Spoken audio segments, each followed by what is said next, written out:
ഇതുവരെയുള്ളതിൽ വെച്ച് ഏറ്റവും കഠിനമായ പരീക്ഷയായിരുന്നു ഇത്. പേപ്പർ കിട്ടിയപ്പോൾ ഉദ്യോഗാർത്ഥികൾ ഞെട്ടിപ്പോയി. പേപ്പർ വെറും ഒരു ശൂന്യമായ ഷീറ്റ് മാത്രമായിരുന്നു. എല്ലാവരും വളരെ ആശയക്കുഴപ്പത്തിലായിരുന്നു. പക്ഷേ ആരും ഒന്നും പറയാൻ ധൈര്യപ്പെട്ടില്ല. കാരണം പരീക്ഷ ആരംഭിക്കുന്നതിന് മുമ്പ് പരീക്ഷകൻ 3 കർശനമായ നിയമങ്ങൾ പറഞ്ഞിരുന്നു. പരീക്ഷകനോട് സുരക്ഷാ ജീവനക്കാരനോട് സംസാരിക്കാൻ കഴിയില്ല. മുറിയിൽ നിന്ന് പുറത്തുപോകാനും പേപ്പർ വൃത്തികേടാക്കാനും കഴിയില്ല. ഈ 3 നിയമങ്ങളിൽ ഏതെങ്കിലും ഒന്ന് ലംഘിച്ചാൽ നിങ്ങളെ അയോഗ്യനാക്കും. ഇതുവരെയുള്ളതിൽ വെച്ച് ഏറ്റവും കഠിനമായ പരീക്ഷയായിരുന്നു ഇത്. ഇതിൽ ശരിയായ ഒരു ഉത്തരമേ ഉള്ളൂ. ഇതെല്ലാം കേട്ട് ആരും ശബ്ദിക്കാൻ ധൈര്യപ്പെട്ടില്ല. ഒന്നും പറയാതെ പരീക്ഷകൻ 80 മിനിറ്റ് കൗണ്ട് ഡൗൺ ആരംഭിച്ച മുറിയിൽ നിന്ന് പുറത്തേക്ക് പോയി. എല്ലാവരും അവരുടെ മുന്നിലുള്ള ശൂന്യമായ കടലാസിലേക്ക് നോക്കി. എന്ത് ചെയ്യണമെന്ന് മനസ്സിലായില്ല. ചോദ്യം പോലും എഴുതിയിട്ടില്ല. സമയം പതുക്കെ കടന്നുപോയി. ഒരു സ്ത്രീക്ക് എഴുതാൻ തോന്നി. കമ്പനി ഒരു കരിയർ റിപ്പോർട്ട് എഴുതാൻ ആഗ്രഹിച്ചിരിക്കാമെന്ന് അവൾ കരുതി. അതിനാൽ അവൾ ഒരു വരി എഴുതാൻ തുടങ്ങി. പക്ഷേ ആദ്യ വരി പോലും പൂർത്തിയായില്ല. പരീക്ഷകൻ വന്ന് അവളെ മുറിയിൽ നിന്ന് പുറത്താക്കി. യഥാർത്ഥത്തിൽ അവൾ 3ാമത്തെ നിയമം ലംഘിച്ചു. പേപ്പർ വൃത്തികേടാക്കിയിരുന്നു. ഇത് കണ്ട് എല്ലാവരും പേന താഴെ വെച്ചു. അപ്പോൾ ജാക്ക് ചിരിക്കാൻ തുടങ്ങി. എക്സാമിനർ 3 നിയമങ്ങൾ മാത്രമേ പറഞ്ഞിട്ടുള്ളൂവെന്നും നിയമങ്ങൾ ലംഘിക്കാത്തിടത്തോളം പ്രശ്നമില്ലെന്നും അയാൾ കരുതി. അവന്റെ സംശയം തീർക്കാൻ അവൻ റൂക്കിനോട് സംസാരിച്ചു. എക്സാമിനറോടും ഗാർഡിനോടും സംസാരിക്കരുത് എന്നതായിരുന്നു നിയമം. മറ്റുള്ളവരോട് സംസാരിക്കാം. Security guard പ്രതികരിച്ചില്ല.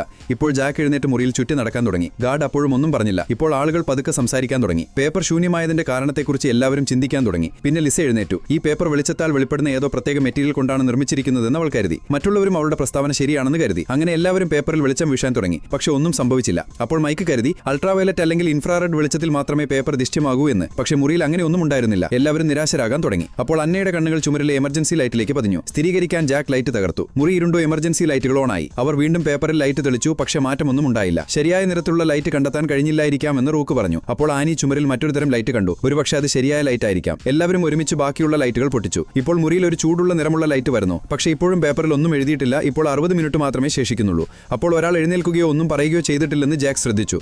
എല്ലാവരും അയാളുടെ അടുത്തേക്ക് പോയപ്പോൾ അയാൾ പറഞ്ഞു, 2ാം ഭാഗത്തിനായി സബ്സ്ക്രൈബ് ചെയ്യും.